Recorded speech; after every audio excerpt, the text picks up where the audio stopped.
Hello, welcome to Tales of a Death Doula. My name is Martha, and I am a certified death doula. And what that means is I help people, I coach people as they make their preparations and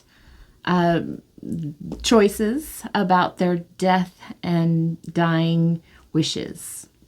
So I help them kind of come to terms with the fact of dying and help them and their family members through the actual dying process. And there are so many lessons that death has to teach us about how to live a better life, how to understand that death is a natural process and is a necessary process in life. In this work, I have studied a lot of theology and physics and philosophy on death. Generations and generations, every culture throughout history has a lot to say and has written and discussed this topic of death and what it means to die and why we have to die and why it's necessary to die. And there's so much to learn. There's so much rich history to learn from studying about death. So today we are going to talk about creating relationships with spirit. So when you create relationships with things that you want to avoid, like grief.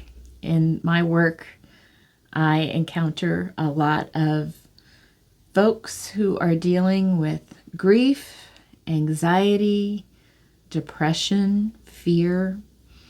So we're going to talk today about how to maybe start creating new relationships with those seemingly negative emotions, those negative things that we don't like to face, that we don't like to deal with. And there are ways to maybe reframe that negative into more of a positive just by changing the way you think about things. So in this discussion of creating new relationships with negative emotions, I want to start off with a story of my own personal life and how I am in the process right now of creating a new relationship with a negative emotion of stress and anxiety. I have recently created a couple of live podcasts on Facebook about my journey of quitting smoking. We all know smoking is terrible and bad, but I started smoking over COVID when my father was in a retirement center and his health was really bad. And it was a very stressful time for me. And he ended up passing away. And all of that stress on top of work stress, are we going to get laid off and all, it was just a very stressful time. And to deal with that stress, I chose a very negative way of dealing with it, and I started smoking. And this past May, I decided I needed to quit. It was time. I was done. I needed to quit. This was not healthy. I did not feel good about myself doing this activity of smoking as a stress reliever. So smoking had turned into my stress reliever, and then it kind of started taking on a daily habit kind of form where I would have my morning coffee on my porch smoking. And before bed, I would go outside. It was like the first thing I did in the morning and the last thing I did at night. And then anytime anything stressful happened, did I have a stressful work call? Oh, I'd go outside and smoke and just think about it or toil over anything stressful that happened, Was the politics on the news, or was it a stressful relationship that I was having, or was it a work thing that I was stressed about? Whatever stress I was encountering in my life, I was using smoking as a stress reliever, and it was turning into a daily habit. I was smoking way too much, and I just felt icky and gross about it. And when I got to that point of making the decision that that is not how I want to handle stress, I made up my mind, and I made a list. I like to have a list. I made a list of all of the things I know to do to change your mind. And it was just about changing my mind, changing my thought pattern. Wayne Dyer has a wonderful quote about change your mind, change your life. And if you just make that mental switch and decide to change your life, it starts with a decision, followed by actions, followed by repetitive, habitual changes. It really is a powerful thing when you make that decision and make that change. So I started with lessons of how to change your mind and things I knew to do to relate differently to my stress. And a lot of it was mental thought patterns, meditating on positive ways that I know how to control your thought patterns about changing your mind. Anytime that you have a negative thought, anytime stress comes in and says, oh no, everything's going to blow up and, work's not going to happen and you're going to get fired, or, friends are going to talk about you negatively, or this guy's going to break up with you, or whatever that stress was, learning how to process that in a different way, as opposed to stepping outside and having a cigarette and ruminating over all the negative, how that's going to play out, and having this little video in my mind of how all the awful things are going to happen and it's going to be awful and horrible. And realizing that it's just a change of mind. I can just switch my perspective and think about solutions to those problems, think about ways to maybe do something in a more positive manner that might create a better outcome. Thinking about things to let go of. I can't control politics, and I can't control what happens in Ukraine or Russia. I can't control those things. And so letting go is also a different way of learning how to relate to stress. I've also come across several different ways to get stress out of my body, like literally somatic exercises that you can do to move the stress out of your body. We've learned a lot about the stress hormones that get activated when you get that initial, something bad happened, and you kind of go into that panic fight or flight stage. It activates that amygdala in the back of your brain, and that cortisol gets released. Run. And it's a cortisol, and you get all of the adrenaline and all of those hormones. It's a hormonal thing that happens in your brain, the chemistry of stress.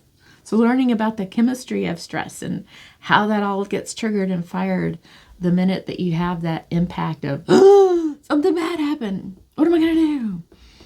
And so my process of learning how to stop smoking was a lot about researching meditation ways, researching positive affirmation and how that can help, researching about the hormonal aspects of it, and researching about exercise and how moving those hormones and all of your glands, you have a glandular system in your body that those stress hormones literally get kind of attached into. That's where your hormonal processing happens, is through your lymphatic system, your glandular system.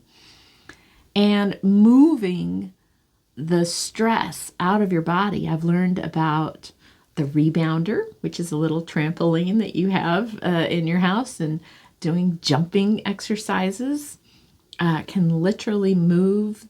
You're literally jumping and moving, and the vibration of the jumping moves those hormones and gets things moving out of your body. I've learned about grounding, walking barefoot on the grass, taking a bath or bathing in the river, or getting in a body of water, going to the ocean. Getting in water can help with releasing the negative ions that get in your body. You are a energetic being with all of the energy that's flowing through your cellular system, through your lymphatic system. When you release negative ions, it gives you more room for positive ions. And if you can get into nature, you start to literally, your body absorbs positive ions. And it's just learning about all of these ways to move out the negativity and to release negativity in different healthy ways. And specifically to smoking, we all know there's been so many scientific studies about how nicotine is actually it's an adrenaline, it increases your stimulant. It's a stimulant. And so when you just smoke and think about all your negative problems and come up with all the negative things that you can have, that starts getting all in your mind, concentrating on all the negatives. And that's what I was doing, sitting out there smoking, thinking about all the negative things. And so taking that stimulant away and kind of focusing more on the calming things that I can do to self-soothe and self-calm myself when I get into a high anxiety situation. A lot of that is hormones again. It's the hormones. We know about the stimulant hormones of cortisol and adrenaline, and learning all about the calming hormones that counteract those stimulants of magnesium and melatonin and oxytocin and dopamine and serotonin. There's so many more calming hormones that we have as opposed to stress hormones, and we need to find ways to utilize all of those wonderful calming hormones that we have at our disposal in our brains. Anytime we choose to fire those up instead of firing the adrenaline up, we can fire up those calming hormones. And again, the exercise, the positive affirmations. Louise Hay has a wonderful, immediate kind of calming affirmation. She's real big on positive affirmations. I highly encourage you to research Louise Hay. She's really helped me a lot, especially as I'm dealing with this, learning how to deal with stress better. Louise Hay has a wonderful calming affirmation, and it goes, whenever you feel the stress, the immediate anxiety, say to yourself, all is well. All is well. I'm safe. I'm okay. This is all happening for my highest good. From this stressful situation, only good can come. I am safe. All is well. And if you say those types of positive things to yourself in the middle of your stress, in the middle of your trigger that gets you all wound up, it calms your mind. And you can start to think about all of the positive things that can come out of a really stressful, bad situation. It gives you that pause between breaths, that moment, that instance of, okay, I'm going to be all right. I'm alive. I'm breathing. I'm going to be all right. And it gives you a moment to kind of reconsider, how can I work through this situation? It gives the universe a minute to kind of give you some positive ideas and some positive ways to solve whatever problem you might be encountering. So affirmations are a wonderful way to trigger those positive hormones and positive thoughts. Breath work is another wonderful way that I have been incorporating for the last several years, probably last 4 years, I guess. And breath work is a wonderful, wonderful tool to use anytime there's anxiety or fear. Taking one deep breath, even just one breath, can help calm your heart rate, can help calm your endochromatic system, that lymphatic system. It can help calm your nerves. There's so many different breath work modalities that you can research and work with. The 3-part breath is wonderful.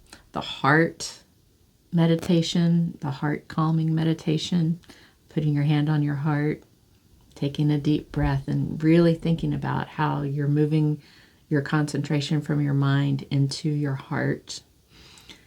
There's many different yoga breath work modalities. They're more about like exercise, kind of like about the exercise of breath work. And then there's some more spiritual breath works that are out there that are guided breathwork meditations. And I practice and I am a facilitator for transformative breathwork, which is more about an intuitive breathwork process. And so there are so many different ways to learn to breathe and to work with that spiritual gift of breath that can help calm your body and calm your system and fire up those positive hormones in your body anytime you're in a stressful situation. So some of those are different ways that I have learned to kind of increase my calm response to stress. And it's really helped me. I have had it's been kind of almost a gentle release of that habit of smoking.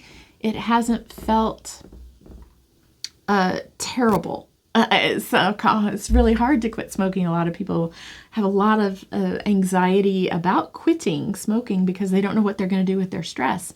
And so as I've been studying and learning all these different ways to deal with stress, it's really made my process so much easier. Every once in a while I do have a craving.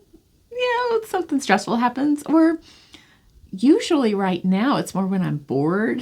I was just cooking dinner last night and I had 20 minutes to spare between, when something was going to be done. And I thought, what am I going to do for 20 minutes? Normally I would step outside and smoke a cigarette for 20 minutes just because I was bored.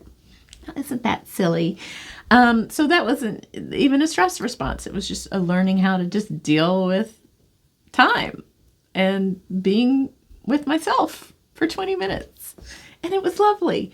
And I did a little meditation and it was lovely. And I walked outside and watered my yard and being outside in nature for just 20 minutes.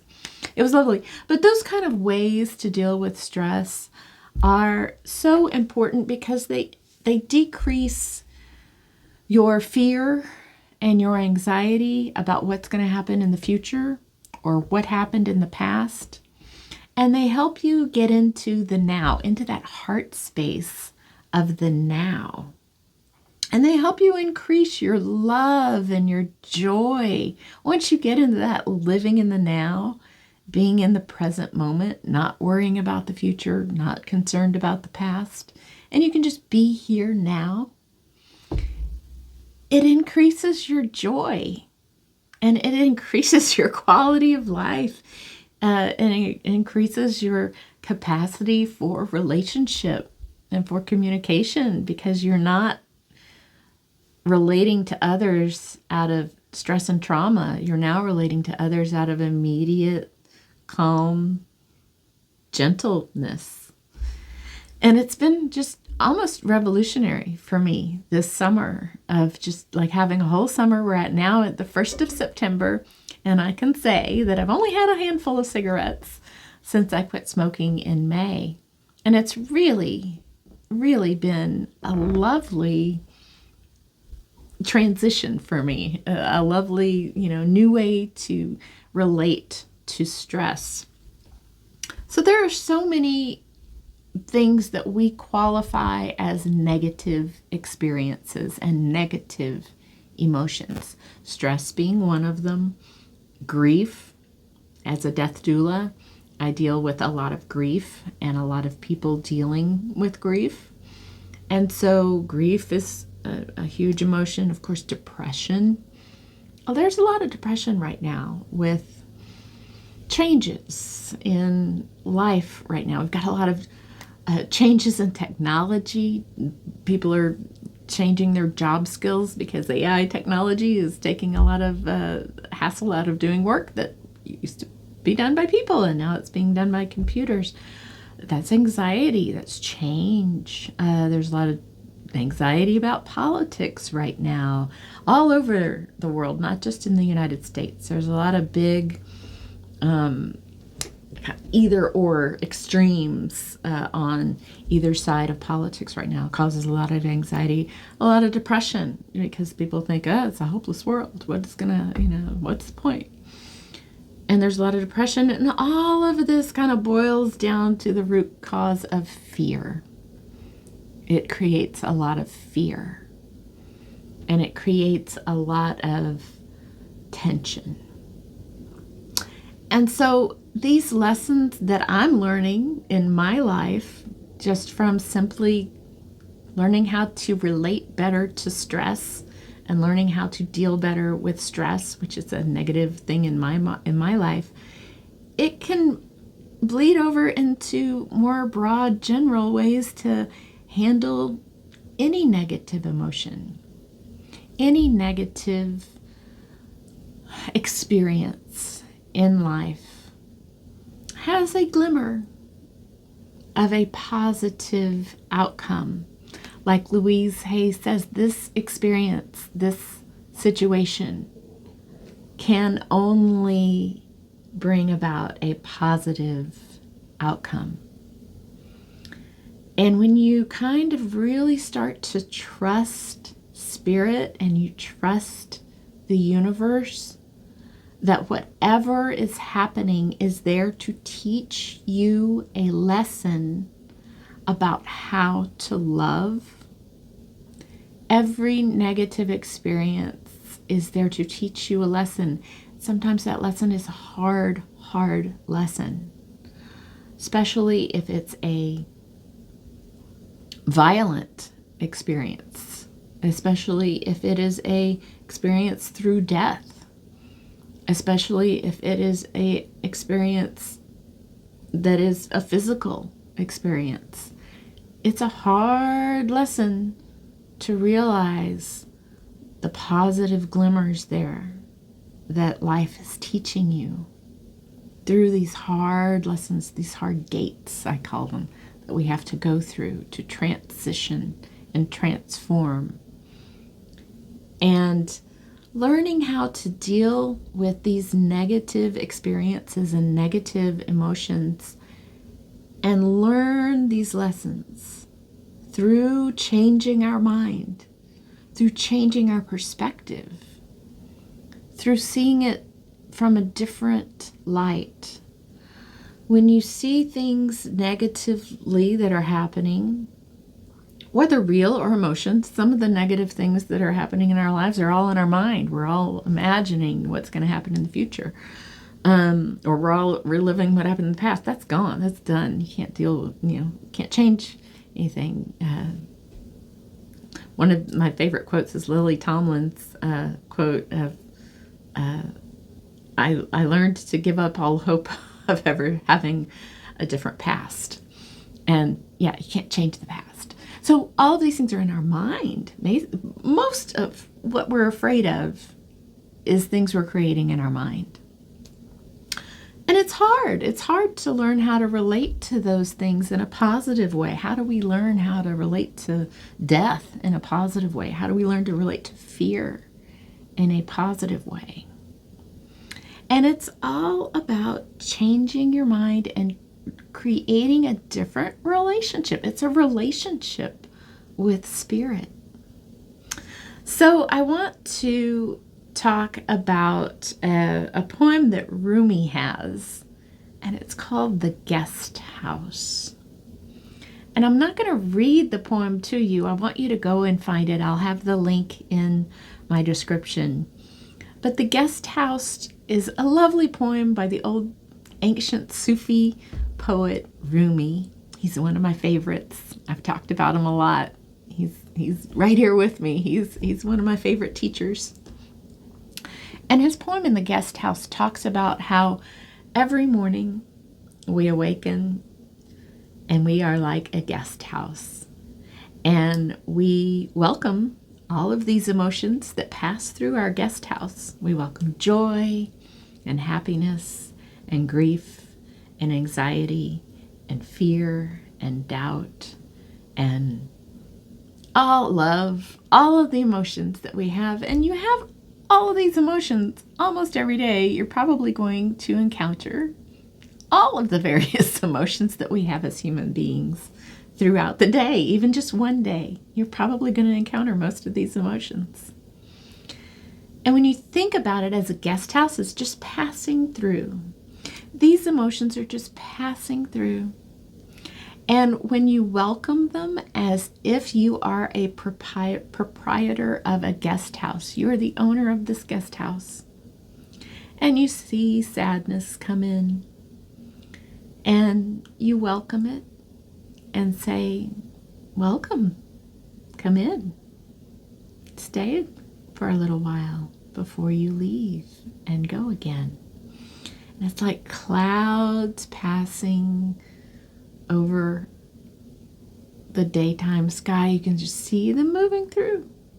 Some emotions bluster in and come in with a slamming the door open and shock you, and fear, anxiety does that.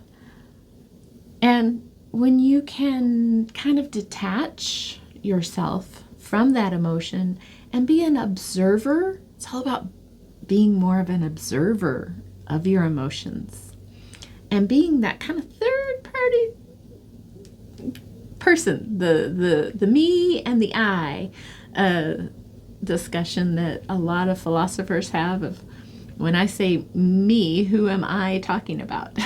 It's kind of that third party perspective on your emotions, and you start thinking about, oh, okay, fear. Oh, fear is here. What is fear here to teach me? What are you going to say about what's happening right now? And it gives you a different perspective on how to relate to fear, how to relate to sadness, how to relate to happiness and joy, knowing that it will pass. You can't hang on, can't hold on to that joy. You try to hang on to it, and it slips through your fingers. And then you get disappointed and depressed that you can't hang on to that joy. Or you can't hang on to the past. Or you can't hang on to what you wanted to happen. So realizing that these things just flow, and it starts this kind of almost a dance. Rumi's poem just beautifully explains this concept of a guest house, and you being a proprietor of the guest house, welcoming each emotion, no matter good, no bad, not judging, just observing and learning the lessons. So I also want to talk about lessons in my own spiritual journey. If you've been with me through my earlier podcasts, you'll realize that I am a very spiritually intuitive person, and I have visions and mystical experiences with spirit through lucid dreaming and through mystical encounters with spirit.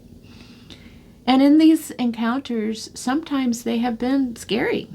Some of the journeys I have been on have been frightening. And these have been lessons in fear and how to deal with fear. Some of them have been going down into the underworld, meeting the devil, and dealing with demons and scary experiences. And they have been lessons to teach me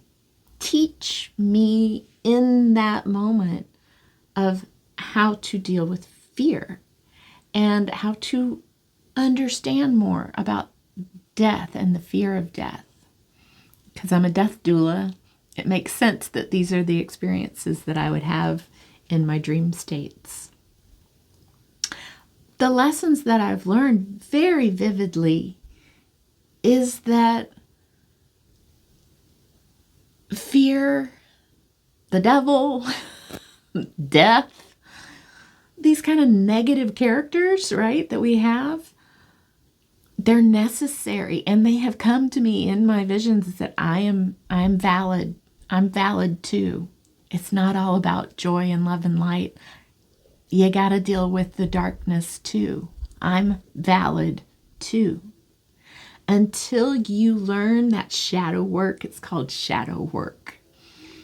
When you learn to see the two sides of the coin, that yin and yang, darkness and light, that dance of all of the emotions are valid. All of the emotions are necessary to create the holistic experience of life, to understand the deep, deep lessons that you can learn when you kind of explore the darkness and understand the dark side is not there to punish you. It's not there to haunt you. It's not there to tear you apart, unless you need to be torn down to your base elements to rebuild. And every situation is for your highest good, to break you down to your essential elements, to rebuild and rebirth you through the dying, the ego death of that process, whether it be in real life or in a spiritual journey. Sometimes you need to be broken down to your base elements and have that ego death to rebirth and rebuild anew into a more positive mindset. And those scary experiences for every demon and every scary monster and every, dealing with the devil and meeting death, and in every experience, I have had an encounter with anything that you would call evil or negative. It has been a positive lesson. They have been a messenger of God. God created everything. God created, the dark and the light. God created everything. And in every entity that you encounter, it is a messenger, an experience that you are here to learn a lesson from. What lessons can you learn from encountering your fears, from facing your fears? What lessons can you learn from discussing what is evil and what is holy? What lessons can you learn from understanding that there is nothing that God did not create, and that there is absolutely nothing that God is not there, involved in, and that everything that we create as fear, we do a lot of that creating in our mind. Earlier I talked about a lot of our negative emotions and a lot of our negative experiences aren't real. They're all in our mind. We create a lot of our own hell. Wonderful, wonderful poem by Milton. The mind is its own place, and in it can create its own heaven or its own hell. It's true. And in that mind, that gift of our choice, we have the choice to choose. How do we think about it? Are we going to think about it in a negative mind frame, or are we going to think about it in a positive mind frame? What lessons can I learn here? What lessons can I learn from having a negative experience? What lessons can I learn from people not liking me? What lessons can I learn from losing a loved one? What lessons can I learn from being frightened in a dream? What lessons are there? What did that teach me? What was that scary messenger there to teach me? A lot of the scary stuff is about sovereignty and learning that you are powerful and that you are made of God and that you have that sovereignty to say no, to say go away, to say, nah, we're not doing that. Sovereignty is a strong lesson that fear can teach us. You have the power to change your mind. Grief teaches us a lot of lessons about love. I always say the deeper the grief, the deeper the love. It teaches us about the power of remembering. The grief of remembrance can bring so much joy. Grieving can be a deep healing, a deep cleansing of all, you're kind of burning down everything to rebirth into a new way of being in this world when you've lost a loved one. It's a new way to be in the world. And it can be beautiful. And it can be loving. And it can teach you those lessons of being more kind and loving to everybody that you care about, because you know that this life is a transition. It's like the guest house. This life, you are but like your emotions. We're passing through. We're all on this journey.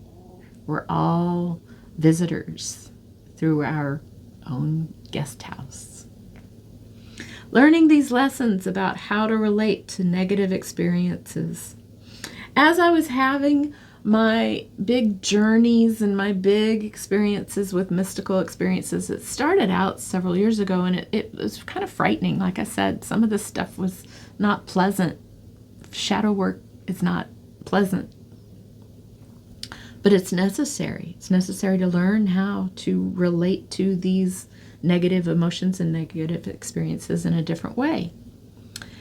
And in that lesson, I started investigating about my star chart. I call it a star chart. It's your natal chart or your birth chart. It's horoscope, your horoscope chart. What month were you born, what time were you born, what location were you born, and they come up with a natal chart. I have a natal chart that I got. It's called a birthday book, and it was a fun gift, and it gives you your star chart. I'll show you mine. I'm a Libra, and I want to point out, I don't know if you can see it very well, but most of my planets are in the 11th and 12th house. And that's significant because this was before I knew anything about being a death doula. And I started investigating. I've always kind of had a fascination with death and been interested in the lessons that death can teach you. When I found out my star chart, I call it a star chart. It's a natal chart. I had a lot of my planets in the 11th and 12th houses. I was like, oh, that makes a lot of sense. So the 11th house is a house of communication and friendship, but it's also the house of death and the ending of a cycle. The 12th house is the house of the unseen and the unknown. It's the spirit house, and the house of the afterlife. Like death is the 11th house, and then the afterlife is the 12th house, and then you go on back to the first house, which is the awakening. So all of my planets are in the 11th and 12th, and then I have one in the first house.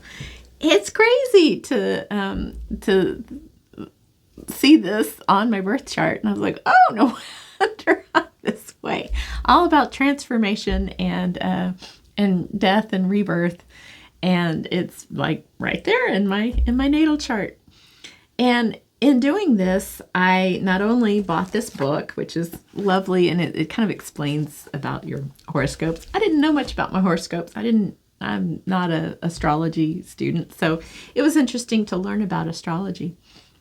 And I found randomly through a synchronicity kind of event, one of my bosses at work has his wife is an intuitive healer, and she does horoscope readings. And I was having some kind of scary dreams and scary visions, and dealing with a lot about encountering death and how to deal with that. And so I booked a session. He just mentioned it in a work call of all things. It was just very strange, very odd. It felt like, oh, okay, this is a weird, comment to make. I'm going to call your wife and book a session. Her name is T Ming. I'll have a link to her in my description below, because she was a wonderful person for me to talk to about my natal chart. She asked for all my information about what time I was born and all that stuff to create my natal chart. And she was just so gentle is the word I want to use for her demeanor. I was having a lot of scary experiences. I thought I was going crazy. I was having a lot of dreams and visions and, demons, and the crone kept coming in my dream state to me. And it was just a little bit unnerving. I didn't know how to think about all this and how to process it. And in talking with T Ming and going over my natal chart, and she was like, wow, yeah, you really, all your planets are in these, no wonder you're having all of these psychic kind of mystic experiences. You are a mystic and you are a healer, and this is why you're here. And it was interesting. But she gave me a big lesson on relating to spirit. And she told me that you are in control. And these are relationships. All of these kind of scary entities that you're dealing with, and you're just kind of like getting to know these entities. And it's building a new relationship. And just like any relationship, this is what T Ming told me, just like any relationship, you're going to need to kind of set some boundaries. Set what will and won't work for you. Set how you want to communicate, when you want to communicate. Set guidelines and boundaries. Talk to them. Learn to build trust. Building trust through open communication. Reading the signs of what's positive and negative communication styles. And she was like, it's really about building a relationship with spirit. And every entity is just an avatar of the Great Spirit. And so when you are building relationships with all these various entities, you're really just building a relationship with the Great Spirit, or God, or the universe, or however you want to call source energy. And having that just very basic instruction of, I can tell spirit, I need to sleep now, please don't come tonight. I need my 12 hours of sleep, if I'm having in a stressful time. Or, telling spirit, no, you cannot come in and be here now. And you need to, if it's a negative kind of experience that I'm having with spirit, some spirits I do not want to deal with. And I do not want that kind of negative energy near me, quite frankly. And some spirits, if they're having a negative energy, I can tame almost and find out what's wrong with you. What are you so, what are you all lathered up about? And I can kind of help heal. And that is one thing that I've learned to relate to spirits, that if they are here in a negative capacity, you don't come to me unless you come to me for healing. And the work we're going to do is heal you. And the work we're going to do is raise your vibration and find better ways for you to relate to whatever got you so mad. And it's that transformational kind of relationship, that relationship to spirit, relationship to how I communicate and relate to spirit. And then, of course, relating to my own physical